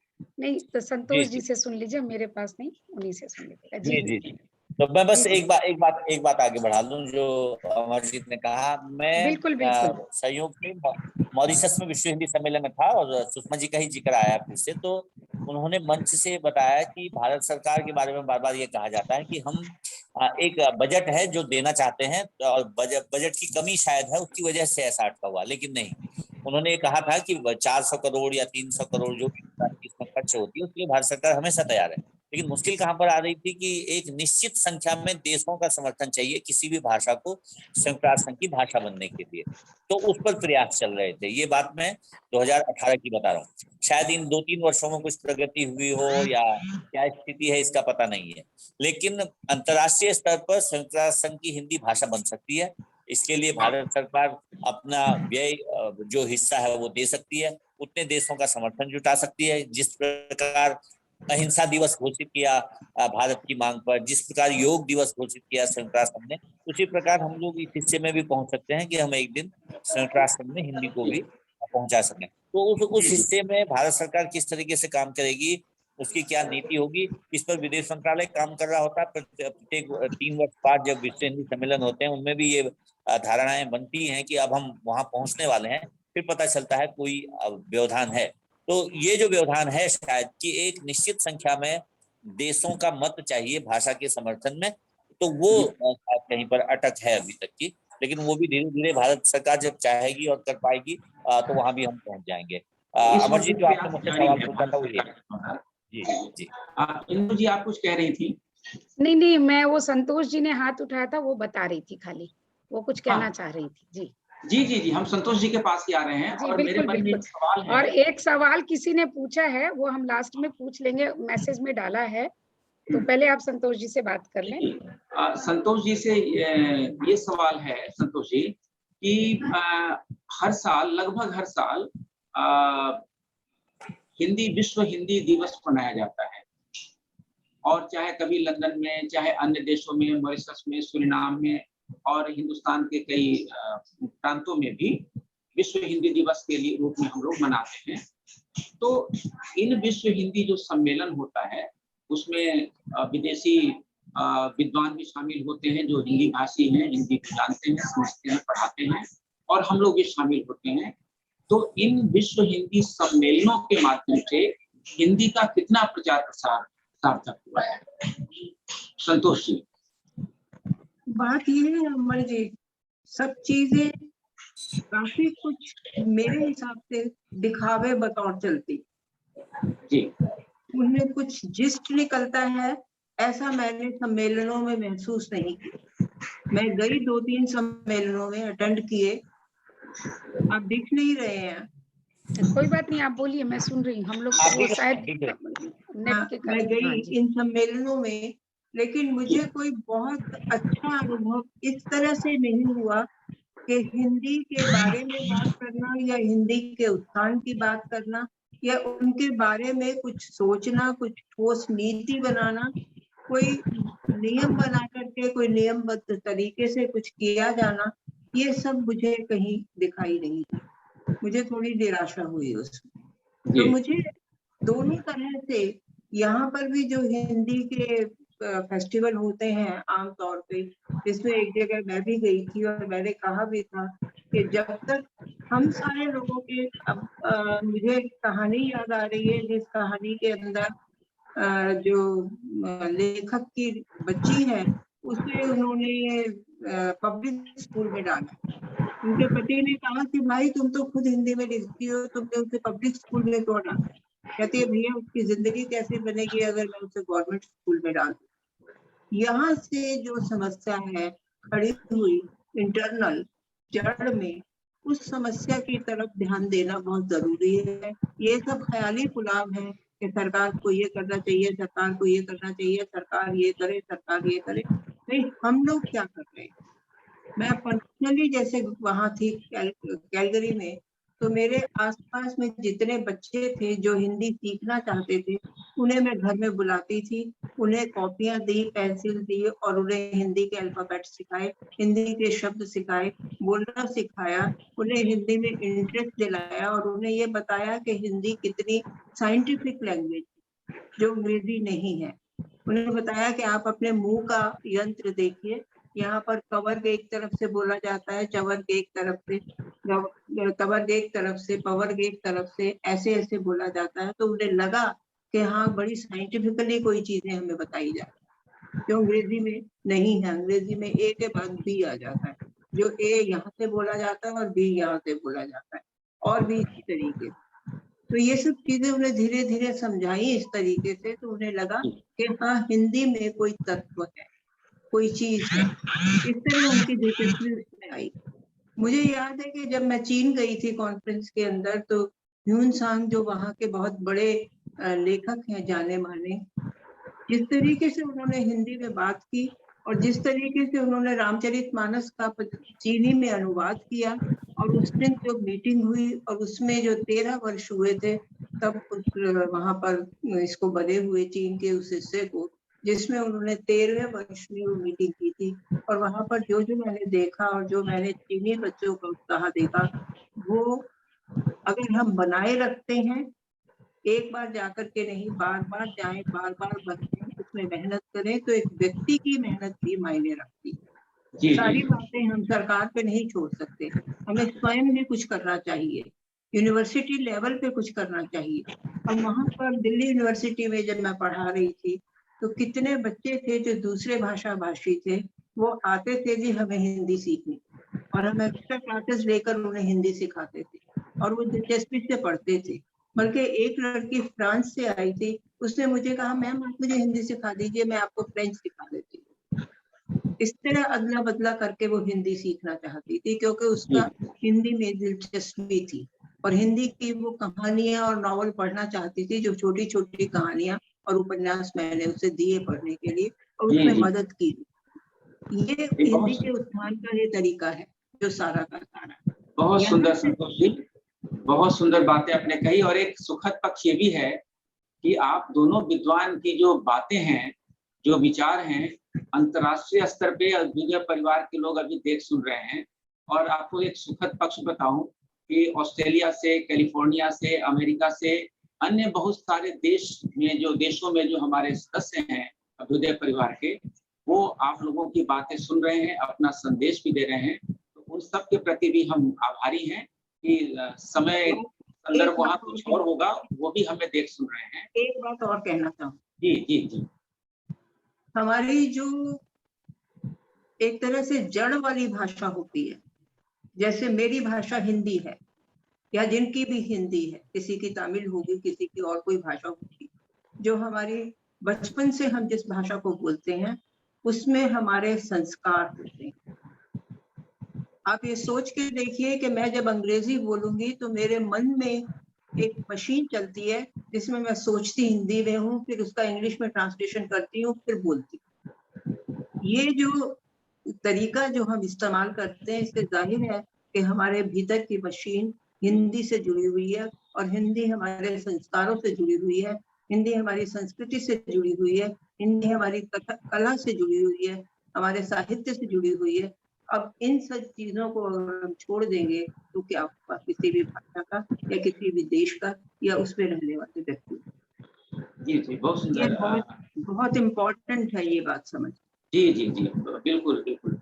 इंदु जी, अभी आपके पास हम आएंगे। एक सवाल लोहनी साहब के लिए आप सबकी ओर से हम करना चाहेंगे। अभी जो नई शिक्षा नीति आई है उसमें हिंदी के अलावा जो क्षेत्रीय भाषाएं हैं उन्हें प्रमुखता दी गई है। तो लोहनी साहब से ये जानना चाहेंगे कि न केवल हिंदी, न केवल अंग्रेजी, बल्कि जो क्षेत्रीय भाषाएं हैं उनके विकास और उनके संवर्धन में भी क्या इनकी भूमिका रहेगी इन तमाम भाषाओं की इस नई शिक्षा नीति के अंतर्गत? नई शिक्षा नीति को लेकर के इस समय अभी चूंकि इसी वर्ष वो प्रारंभ हो रही है, तो बहुत सारी चीजें तय होनी है भविष्य में। जैसे अभी मैं सौभाग्य से कर्नाटक होते हुए आया हूँ और अभी मैं मराठी क्षेत्र में हूँ, बम्बई में, और मुझे खुद ये लग रहा है कि अलग अलग राज्यों की अलग अलग तरह की नीतियां बन रही हैं और वहां पर स्थानीय भाषा या राज्य भाषा के विकास के संदर्भ में नीतियां तय हो रही हैं। क्योंकि पहली बार ऐसा कुछ हो रहा है कि मातृभाषा में या स्थानीय भाषा में, क्षेत्रीय भाषा में प्राथमिक शिक्षा से लेकर माध्यमिक शिक्षा आ जाए और उसमें जहां तक संभव हो उसको उच्च शिक्षा में भी ले जाए, ऐसा प्रयास है सरकार का। ये सारी चीजें अगर इसी रूप में चले कि हम प्राथमिक शिक्षा स्थानीय भाषा या क्षेत्रीय भाषा में दे दें, प्राथमिक शिक्षा क्षेत्रीय भाषा में दे दें और उसके बाद हम उच्च शिक्षा तक आते आते या राष्ट्रीय स्तर पर एक और भाषा हम ला पाए हिंदी के तौर पर, और हिंदी माध्यम अपनाएं उसमें, तो शायद हिंदी का भी विकास होगा और क्षेत्रीय भाषाओं का भी विकास होगा। अब मुझे व्यवधान यहाँ पर लगता है कि कई बार एक दूसरे में तुलनात्मक स्तर पर ये बातें आने लगती हैं कि ये प्रमुख है, इस भाषा को लाया जाना चाहिए, उसको छोड़ना चाहिए। ये ना आए, इसकी बहुत ज्यादा जरूरत है। इसमें हमारे जो नई शिक्षा नीति में आए हुए प्रस्ताव हैं उनको बहुत संतुलित तरीके से राष्ट्रीय स्तर पर लागू करने की भी जरूरत है। क्योंकि मुझे खुद ये लगता है कि अगर राज्य भाषाओं में और हिंदी में एक तरह की प्रतियोगिता शुरू कर दी गई हो या हो जाए और उसके बाद अंग्रेजी जिस विस्थापन की स्थिति में थी वो पुनः स्थापित होने लगे उसी रूप में, जैसे हम कहते थे कि नई शिक्षा नीति के बाद अंग्रेजी के बजाय हमारी स्थानीय भाषा और हिंदी का एक राज्य स्थान तय होगा, तो वो जो स्थान है उसके निर्धारण के लिए राज्य सरकारों के स्तर पर भी वास्तव में प्रयासों की जरूरत है। और अगर राज्य सरकारों के स्तर पर प्रयास किए जाएंगे तो हिंदी भी आगे बढ़ेगी, राज्य भाषाएं भी बढ़ेंगी। और अगर ये दोनों बढ़ेंगी तो इसका एक बड़ा लाभ ये होगा कि हमारे क्षेत्रीय भाषाओं का जो ज्ञान है, जो साहित्य है, उसमें जो उपलब्ध जिसे हम कहें सूचनाएं हैं, ज्ञान है, वो सारी भारत में पहुंचेगा। तो मैं तो ये उम्मीद करता हूं कि भविष्य में शायद ऐसा कुछ हो कि हम राष्ट्रीय स्तर पर हिंदी और अंतर्राष्ट्रीय स्तर पर विदेशी भाषाओं को भी पढ़ पाएं, क्योंकि हमारे बच्चों को बहुभाषी होना चाहिए और उनका ज्ञान इतना होना चाहिए कि वो राज्य स्तर पर, राष्ट्रीय स्तर पर और दुनिया के स्तर पर अपने को देख सकें। लेकिन ये जरूरी है कि राष्ट्रीय स्तर पर एक भाषा के तौर पर हिंदी के जो 1949 में नीति लागू हुई थी राजभाषा की, वो सरकार को लागू करनी चाहिए। अगर वो लागू नहीं हुई तो आगे के दिनों में एक अनावश्यक प्रतिस्पर्धा भी शुरू हो सकती है या आपस में ये व्यवधान भी बढ़ सकता है। इसलिए मैं सोचता हूँ नई शिक्षा नीति के आने के बाद जो संभावनाएं हैं उनका बड़ी सावधानी से उपयोग करना चाहिए, ताकि राष्ट्रीय स्तर पर और राज्य स्तर पर सभी भाषाओं को समुचित स्थान भी मिल सके और हिंदी का भी विकास हो सके। बिल्कुल डॉक्टर साहब, और एक बात ये भी उभर के आती है कि जिस तरह से टेलीविजन ने पूरे देश की संस्कृति को एक कोने से दूसरे कोने तक पहुंचाया है, उसी तरह से जो दक्षिण भारत की जो भाषाएं हैं, चाहे वो तमिल हो, तेलुगु हो, कन्नड़ हो, मलयाली हो, वो हिंदी भाषी क्षेत्रों में उन्हें भी एक विषय के रूप में पढ़ाया जाए, तो वह जो मिली जुली हिंदी और क्षेत्रीय भाषा की जो संस्कृति होगी वो बहुत ही सुखद होगी, बहुत ही पुष्पित पल्लवित के रूप में हमारे सामने आएगी। इंदु जी से हम अब आग्रह करेंगे कि उनके मन में भी बहुत सारे सवाल होंगे या लोगों के जो सवाल आए होंगे, कृपया वो भी हम सबके बीच रखने का। इंदु जी। मुझे बोलना है? जी जी इंदु जी।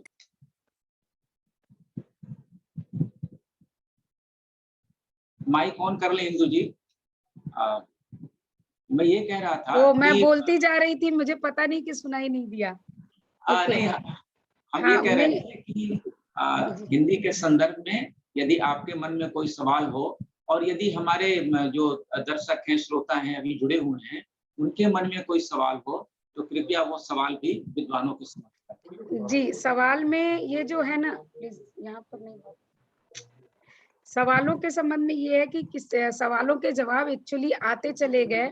लोहिनी जी ने और संतोष जी ने जब बात की, लेकिन फिर भी एक डॉक्टर विवेक सिंह का एक सवाल था कि लोहिनी सर निश्चित ही हिंदी विश्व में मजबूत स्थिति में है। एक मिनट लोहिनी सर जी तो हाँ बताइए बताइए इंदु जी, बीच में कट गया था क्योंकि मैं कट गया था, इसीलिए मैं थोड़ा ऐड कर रही, तो मुझे दिखा कि कट गया है तो मैं इसको ऐड। प्रश्न मैंने नहीं सुना, प्रश्न नहीं सुना जी। जी मैं बताती हूँ प्रश्न अभी।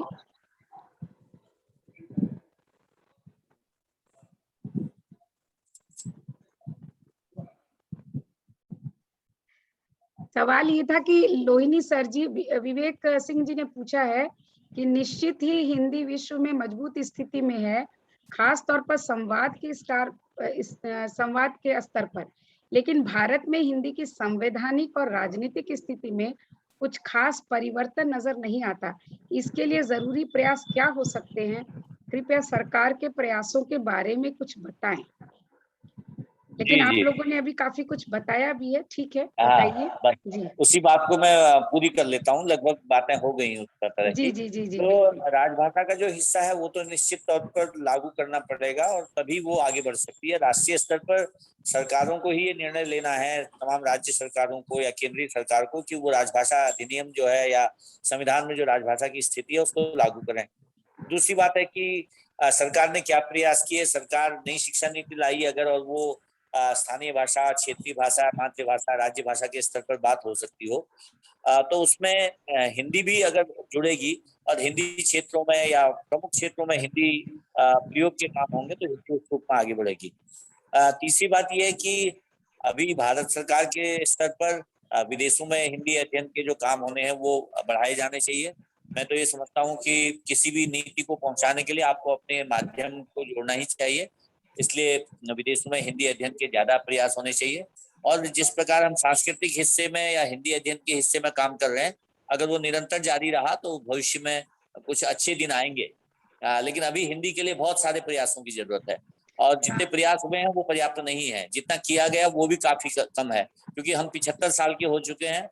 75 वर्ष में अगर हम एक बड़े प्रयास के तौर पर भाषा का काम लेते तो हम बहुत आगे होते, क्योंकि दुनिया में जिन छोटी छोटी भाषाओं का भी हिस्सा है वो अपने स्तर पर महत्वपूर्ण काम कर रहे हैं। कम से कम अपने देश में तो अपनी भाषाओं पर काम हो पा रहा है। तो इसमें मैं आपको एक बात अच्छा नहीं बोलिए आप, मैं सोची नहीं आप बताइए आप। जी जी नहीं, मैं ये बता रही थी कि विश्व स्तर पे इतना काम हो रहा है और भारत में भी देखा जाए तो काफी काम हो रहा है, लेकिन संतोष गोयल जी ने जो कहा वो बहुत सही है कि दिखावे की बात ज्यादा होती है और स्तर पर, जमीनी स्तर पर काम कम हो रहा है। लेकिन मैं आपको साउथ की स्थिति अगर बताना चाहूँ तो अभी की स्थिति बहुत विकट हो गई है साउथ में।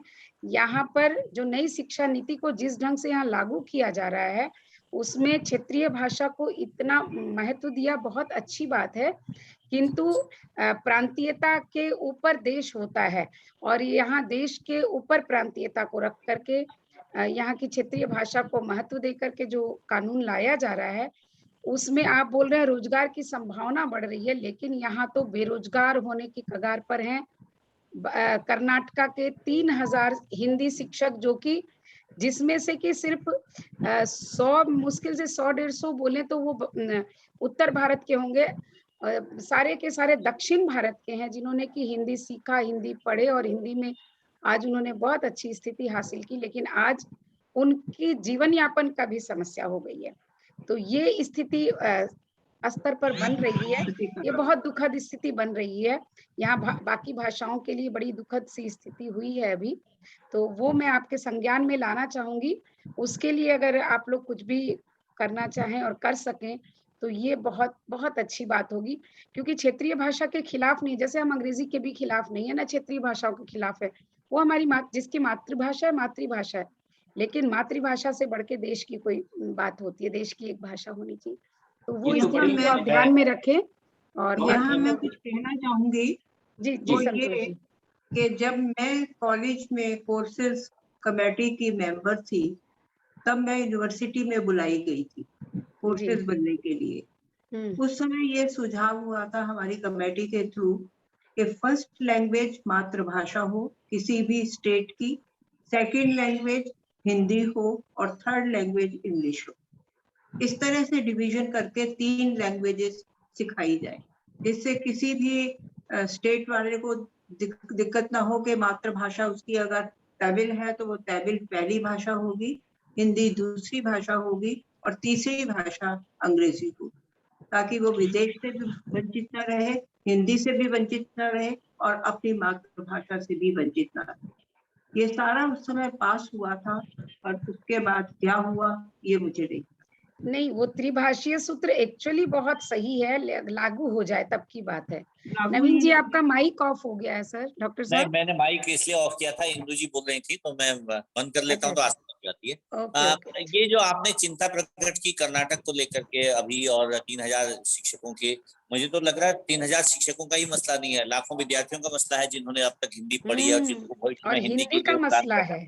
और ये केवल कर्नाटक का भी नहीं है, फिर अनेक राज्यों का है। तो अभी मैंने कहा था ये कि प्रतिस्पर्धा भाव ना आ जाए, ये आपस में खींचना न शुरू हो जाए कि हमें उसके बहाने कुछ राजनीतिक लाभ के लिए हिंदी को दांव पर लगा देना है। तो ये तो सरकारों को सोचना ही पड़ेगा और सोचना चाहिए, क्योंकि राष्ट्रीय स्तर पर जो राजभाषा है वो हिंदी है और राष्ट्रीय स्तर पर उसके संबंधित जो कार्यक्रम है वो राज्य सरकारों को भी लागू करने चाहिए और केंद्र सरकार को उसमें नियमन भी करना चाहिए, क्योंकि नियमन तो राज्य सरकार के ऊपर केंद्र सरकार को ही करना होगा।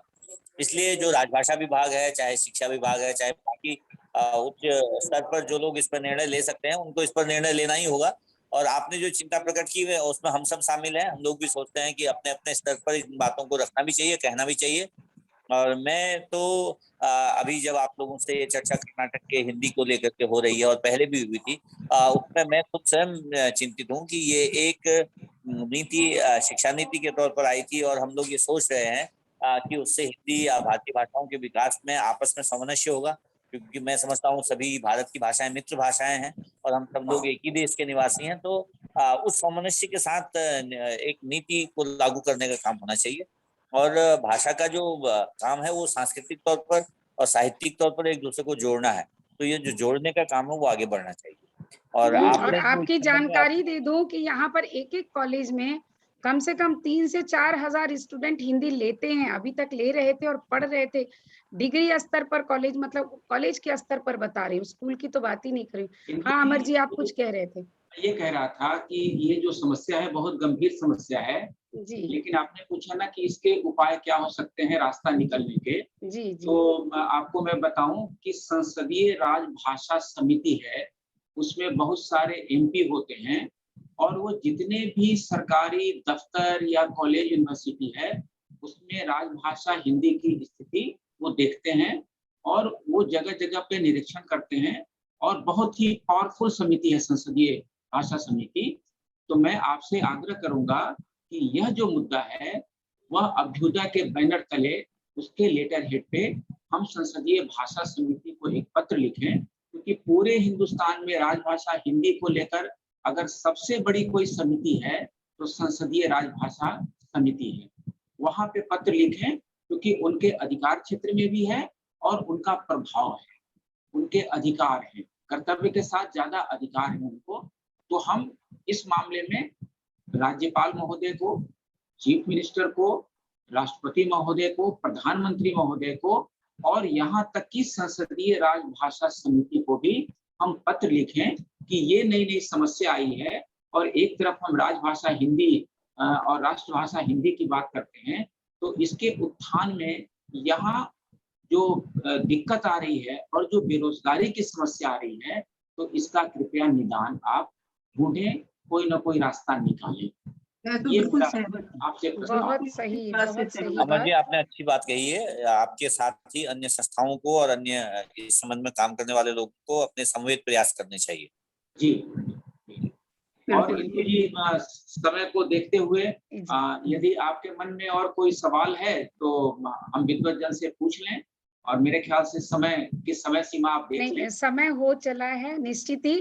ये बातें तो इतनी अच्छी हो रही हैं और इतनी काम की भी हो रही है, और अंत में आपकी ये बात बहुत अच्छी रही कि कोई एक निष्कर्ष भी निकला, जो सवाल डॉक्टर विवेक सिंह जी ने कहा था उसका भी और आगे की बातों का भी, और बहुत खुलकर बहुत सुंदर चर्चा हुई है। तो अमर जी सही है, अब समय हो चुका है, तो भीम जी को आप।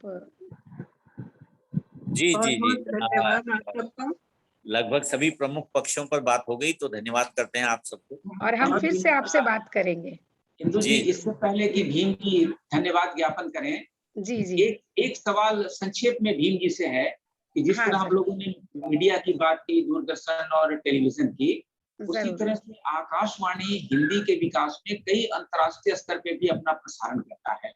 तो संक्षेप में भीम जी की इसमें टिप्पणी चाहेंगे धन्यवाद ज्ञापन। बहुत बहुत धन्यवाद अमर जी। इसमें कोई दो राय नहीं कि भारत का जो विदेश आकाशवाणी का विदेश प्रसारण सेवा है, तो 27 भाषाओं में अपने कार्यक्रम प्रतिदिन प्रस्तुत करता है। 72 घंटे के, दिन के 24 घंटे होते हैं और लगभग 72 घंटे का प्रसारण 27 भाषाओं में होता है, जिसमें 13 भारतीय भाषाएं हैं और हिंदी की 5 सभाएं प्रस्तुत की जाती हैं, जो सवेरे 2:30 बजे से शुरू होती हैं और रात को आखिरी जो होती है वो मिडिल ईस्ट के लिए जाती है और वो रात को 10:30 बजे समाप्त होती है। दूसरी बात हम देखें कि ये एक सांस्कृतिक आदान प्रदान के तहत भारत सरकार जब भी किसी दूसरे देश के साथ समझौता करती है कि आप हिंदी में कार्यक्रम प्रस्तुत करेंगे, तो हम भी आपकी जो स्थानीय भाषा है देश की, उसके कार्यक्रम आकाशवाणी के माध्यम से, ESG के माध्यम से आपके देश के लोगों के लिए हम करेंगे। उसका उद्देश्य भी यही होता है। जैसे मुझे मालूम है हमारे आकाशवाणी के अनेक अधिकारी समय समय पर BBC में हिंदी कार्यक्रम के लिए, वॉइस ऑफ अमेरिका में हिंदी कार्यक्रम के लिए, जापान से प्रसारित होने वाले हिंदी कार्यक्रम के लिए, चाइना से प्रसारित हिंदी कार्यक्रम के लिए, रशिया से प्रसारित हिंदी कार्यक्रम के लिए डेपुटेशन पर जाते रहे हैं। और वहाँ के जो प्रसारण कर्मी हैं वो लोग external services division all India radio, विदेश प्रसारण सेवा भारत सरकार का जो आकाशवाणी का था, उसमें आते रहे हैं।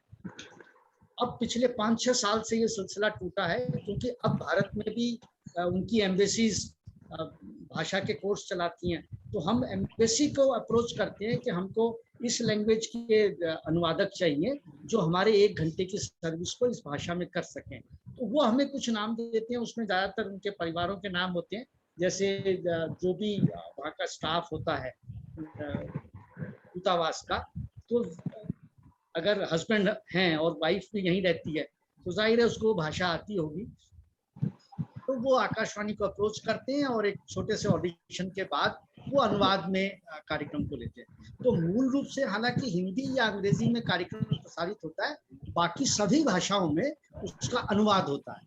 तो हमारे यहाँ से पश्तो, पर्शियन, फ्रेंच, सिंहाला, ऐसी अनेक भाषाएं हैं, 13 विदेशी भाषाएं हैं जिनमें हम यहाँ से करते हैं और बाहर के स्टेशन भी करते हैं। तो ये सांस्कृतिक आदान प्रदान के जरिए जब सरकार कहीं से समझौता करती है तो दोनों देश आपस में एक दूसरे की भाषा के कार्यक्रमों का आदान प्रदान करते हैं और दूरदर्शन से भी उन कार्यक्रमों का प्रसारण होता है। दूसरा एक विशेष बात ये होती थी कि जिस देश का स्वतंत्रता दिवस या कोई विशेष दिवस होता था तो आकाशवाणी उस देश के दिल्ली स्थित दूतावास के अधिकारी को बुलाता था और उस देश के संगीत को प्रसारित करता था। ऐसे ही मुझे याद है जब मैं विदेश प्रसारण सेवा में था तो 15 अगस्त, 26 जनवरी और 2 अक्टूबर के लिए हम दिल्ली से 240 दूतावास केंद्रों को संगीत भेजा करते थे, यहाँ से टेप या सीडी के अंदर। बाद में सीडी हो गई, पहले टेप हुआ करते तो उसका पूरा रिकॉर्ड शायद अभी भी मिल जाएगा अगर कोई RTI डालेगा कि कौन से संघ में किस देश के लिए कौन सा संगीत भेजा गया। कभी हमने सितार भेजा पंडित रविशंकर का, कभी गायन भेजा पंडित भीमसेन जोशी का, कभी हमने वायलिन भेजा कर्नाटक संगीत का, कभी हमने पंडित हरिप्रसाद चौरसिया की बांसुरी भेजी है। तो इसमें कोई दो राय नहीं कि जो प्रचार प्रसार के माध्यम हैं, लोक प्रसारण के माध्यम है, आकाशवाणी और दूरदर्शन, उनके माध्यम हिंदी और कल संस्कृति, जैसा संतोष जी ने भी कहा कि जब तक हम संगीत, कला, साहित्य इसको बढ़ावा नहीं देंगे तो अपने आप उस देश की भाषा के साथ जुड़ी हुई जो संस्कृति है वो उस देश तक अपने आप पहुंच जाती है और लोग उसको सीखते हैं। बहुत अच्छी बात है। बहुत बहुत सुंदर बात आपने बताई। तो मैं ये कहूंगी कि आज की ये चर्चा बहुत बहुत ज्यादा सार्थक रही है। डॉक्टर साहब ने, संतोष जी ने और अमर जी ने, आप लोगों ने ये जो चर्चा की इससे काफी चीजें निकल कर आई है और विदेशों में जितना काम आप दोनों ने किया है और जो आप लोगों ने देखा है, मुझे लगता है कि उसका 1% भी अगर भारत के लोग जागरूक हो जाएं, खास करके मैं कहूँ कि पूरे भारत के, सिर्फ दक्षिण या उत्तर के नहीं, तो शायद भारत की स्थिति भी आज उतनी ही बेहतर हो जहाँ जितना प्रयास किया जा रहा है विश्व में।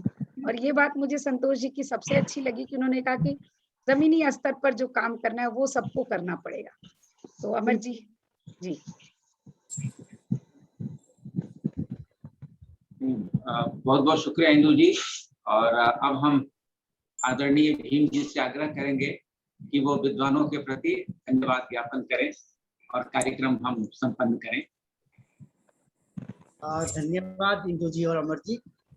जैसा कि आप सभी जानते हैं कि अभ्युदय अंतर्राष्ट्रीय संस्था साहित्य, कला, संस्कृति के क्षेत्र में बढ़ावा देने के उद्देश्य के साथ स्थापित की गई और अपने संस्था के पहले दिन से ही इसने जो इस क्षेत्र में काम किया है उसी की कड़ी में आज की ये परिचर्चा थी।